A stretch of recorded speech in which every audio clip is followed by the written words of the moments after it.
Let's Mic Trend Twister. Let's mic trend twister, आइए देखते हैं और सुनते हैं सोशल मीडिया पर आज क्या वायरल हो रहा है। प्रधानमंत्री नरेंद्र मोदी के खिलाफ विपक्ष द्वारा कथित अपमानजनक भाषा का इस्तेमाल करने के सवाल को लेकर अखिलेश यादव ने यूपी के सीएम योगी की भाषा पर सवाल उठाए।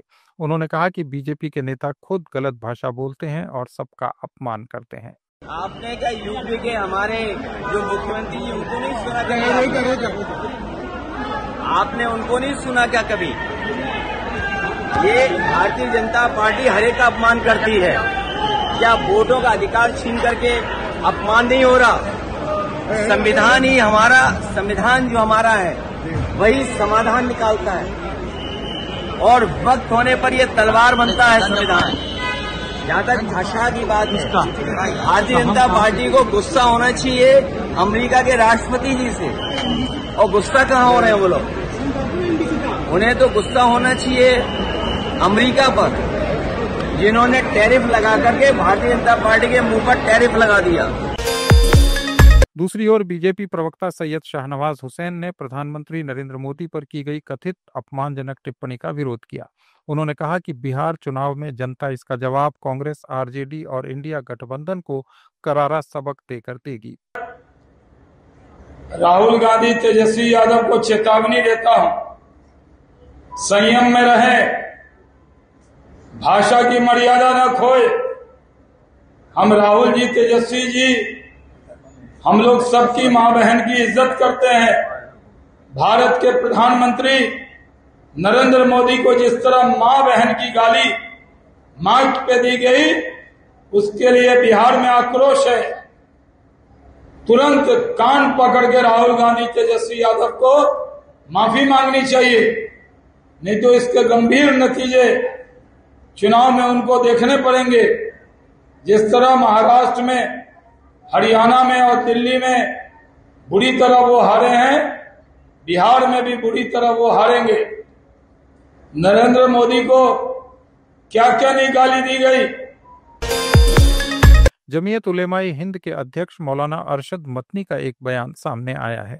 मदनी ने कहा कि उन्होंने सोनिया गांधी से कहा था कि हेमंता बिस्वा शर्मा को कांग्रेस का टिकट न दिया जाए, क्योंकि वो आरएसएस विचारधारा के हैं। अब चीफ मिनिस्टर तो उस घराने और उस खानदान का फर्ज है कि जिसने रोटियां तोड़ी हैं हमेशा कांग्रेस की,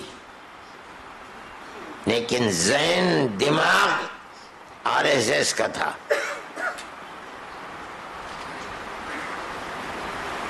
हमने कहा सोनिया जी से कि आप इसको टिकट मत दीजिए। मैंने खत भेजा उनको, मगर उन्होंने नहीं माना और टिकट दे दिया।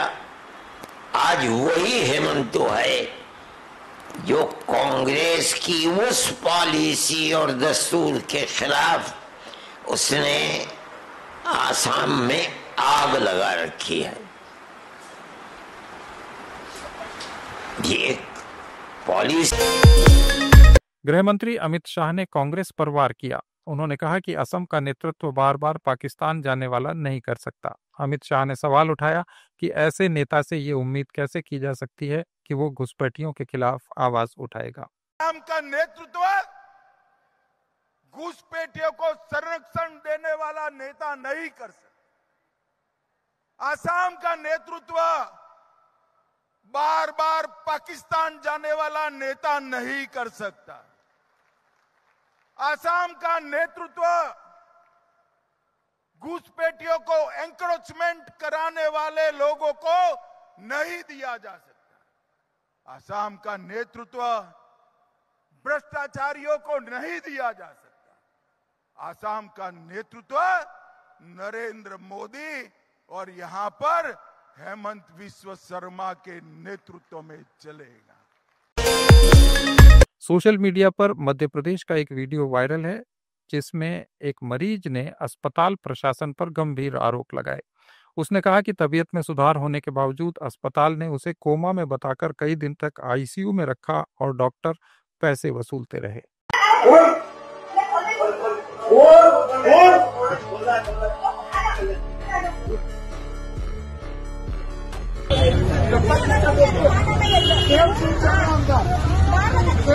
पैसे पहले जमा करवाए 20,000 रुपए।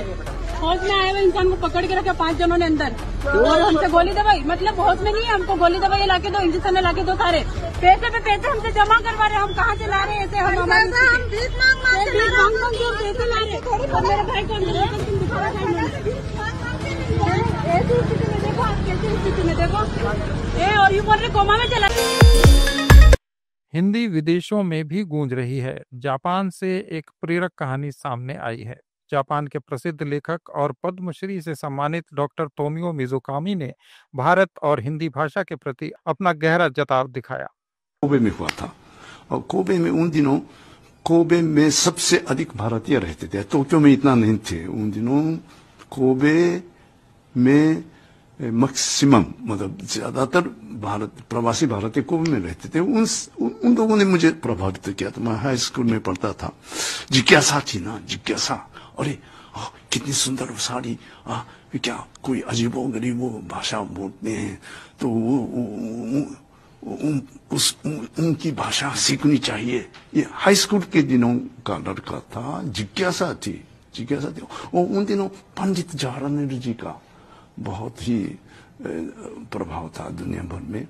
और पंडित जी तो गुट निरपेक्ष देशों के नेताजी थे। हम उन दिनों नई पीढ़ी ज्यादातर चाहते थे ना रूस के साथ ना अमेरिका के साथ, तटस्थ। हम लोग बहुत इसको आदर्श मानते थे विश्व शांति के लिए। तो जिस देश के नेता पंडित जवाहरलाल नेहरू जी है उनके देश की संस्कृति भाषा क्यों न सीखी जाए, ये सबसे अच्छा उद्देश्य था।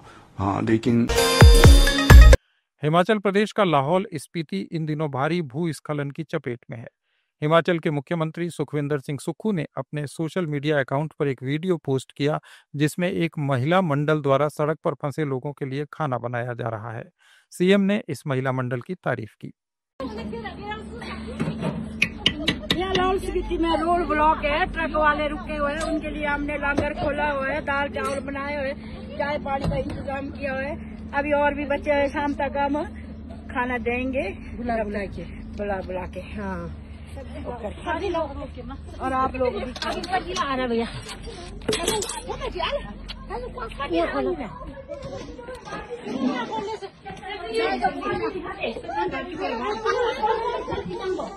यहाँ से ला रहे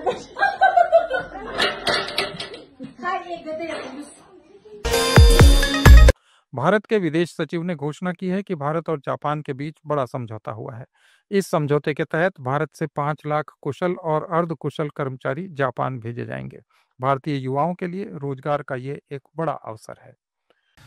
There is an Indian diaspora in Japan, but the mechanics of how to leverage this better has been a subject of discussion between both governments, and we find that one of the outcomes of these discussions is the discovery of a natural complementarity between the two sides of what it is that India can provide at this point in time and what it is that Japanese society, Japanese economy, Japanese business needs at this.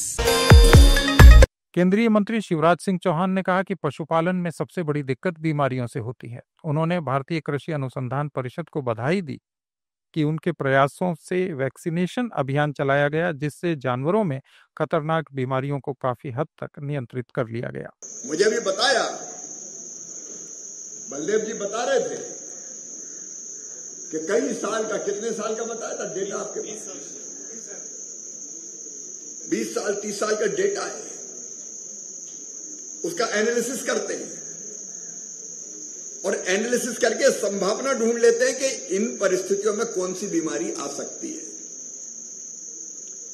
और उस बीमारी की सूचना राज्य सरकार को देते हैं ताकि पहले से ही वैक्सीनेशन करके उस बीमारी से अपने पशुओं को बचाने का इंतजाम कर लिया जाए। और जो मुझे बताया गया है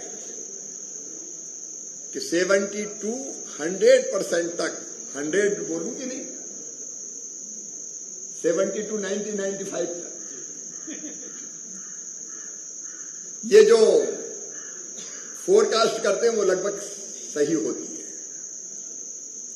अब इसका फायदा होता है कि राज्य सरकार एक्टिव हो जाए और वैक्सीनेशन का काम शुरू कर दे। वैक्सीनेशन अगर हो जाता है तो जान बच जाती है, फिर बीमारी फैल नहीं पाती। और मैं बधाई देना चाहता हूं कि आपके प्रयत्नों से, भारत सरकार के इनिशिएटिव से जो वैक्सीनेशन का काम हुआ है उसने खुरपका, मोपुका जैसी बीमारियों को काफी कुछ नियंत्रित कर दिया है। हिमाचल प्रदेश में मानसून का कहर जारी है। भारी बारिश, बाढ़ और लैंडस्लाइड की वजह से प्रदेश के कई जिलों में आपात स्थिति है। मणिमहेश यात्रा पर गए हजारों यात्री रास्ते में फंसे हुए हैं। इस यात्रा से सुरक्षित लौटे श्रद्धालुओं ने अपनी आप बीती बताई। तो अभी जस्ट 10 किलोमीटर पीछे इंटरनेट टाउन हुआ है हमारा, उससे पीछे भाई इतनी डेथें हुई हैं किसी को पता नहीं है। आप सीधे बोलते हैं मुंह पे 400-500 प्लस तो डेथ्स गई हैं। आपने कितनी बॉडीज देखी? भाजी कम से कम 32-33 बॉडीज तो हमने देखी होंगी। ये कहाँ पे? रियल में ये देखिए, गौरीकुंड में, दंचो में हमने देखी, दंचो पूरा साफ हो गया हुआ है। आपका हड़सर हमने देखी है, हेलीपैड की जगह जहाँ ये हेलीपैड उतारते हैं भरमौर में, वहाँ हमने देखी हुई है। हर जगह मतलब बहुत गंदी हालत है भैया ऊपर। तो आपको लगता है कि प्रशासन ये बात छुपा रहा है? ये छुपा रहा है प्रशासन ने बोला कि सिर्फ 7 लोग मरे हैं। अजी प्रशासन क्यों अपनी वो करेगा, वो अपना भरमौर क्यों वो बोलेंगे कि हम इतने कम बंदे मरे हुए हैं। उन्होंने तो अपनी नीचे करनी है ना कि हमारे कम बंदे मरे हुए हैं। डेड बॉडीज देखो ना कितनी आ रही है ऊपर से। हमारे खुद के बंदे जो साथ में थे, 1-2 डॉक्टर्स थे ऊपर, उन्होंने हमें बताया कि भाई बहुत गंदी हालत है। इतनी गंदी हालत है कि क्या बोलने आपको। आपने भी देखी बॉडीज? हाँ, बॉडीज देखी हमने, हेलीपैड पे बॉडीज देखी और काफी बॉडीज आ रही हैं वहाँ पे। काफी बॉडीज है वो तो अब लेके नहीं जा रहा है ऊपर ना, वो सिर्फ वो यही काम कर रहा है। हेली तो उसके लिए बना ही नहीं है, अब हेली तो सिर्फ डेड बॉडीज के लिए ही है। सरकार बोलते हैं कि हेलीकॉप्टर तो सारे वापस चले गए, एक ही बचा हुआ है बस एक हो 2 हो जो भी है वो डेड बॉडीज के लिए ही है। बॉडीज पे लगे हुए हैं अभी। और भाई एक बात बोलने वाली ये है कि चलो मैं बोलता हूँ सरकार के पास ऐसी 20-30 गाड़ियां भी नहीं है कि बंदों को आगे पीछे करते रहे। वो भाई हाँ 15-20 किलोमीटर के लिए तुम गाड़ियां लगा दो। इतने बंदे आ रहे हैं, चलो ठीक है हम तो चल ले रहे हैं, कुछ औरतें बीच में बेचारी, कुछ बुजुर्ग हैं, बच्चे वाले हैं, उनका क्या हो रहा है? ऊपर से गुमराह कर रहे हैं। 15 ये थे आज के कुछ वायरल पोस्ट्स। अपडेट्स के लिए जुड़े रहिए लेट्स माइक के साथ। आप सुन रहे थे let's mic more than radio. Follow कीजिए हमें हमारे सोशल मीडिया प्लेटफॉर्म्स पर। It's time for news. It's time for more than radio. Presenting the first radio news app, Let's Mic. Let's Mic, a news-based app on your phone where you get to watch and listen news, talk shows, interviews, radio show podcasts. On Let's Mic, you get all relevant information of TV, print, radio, podcast, and digital. Let's Mic talks about every segment of life.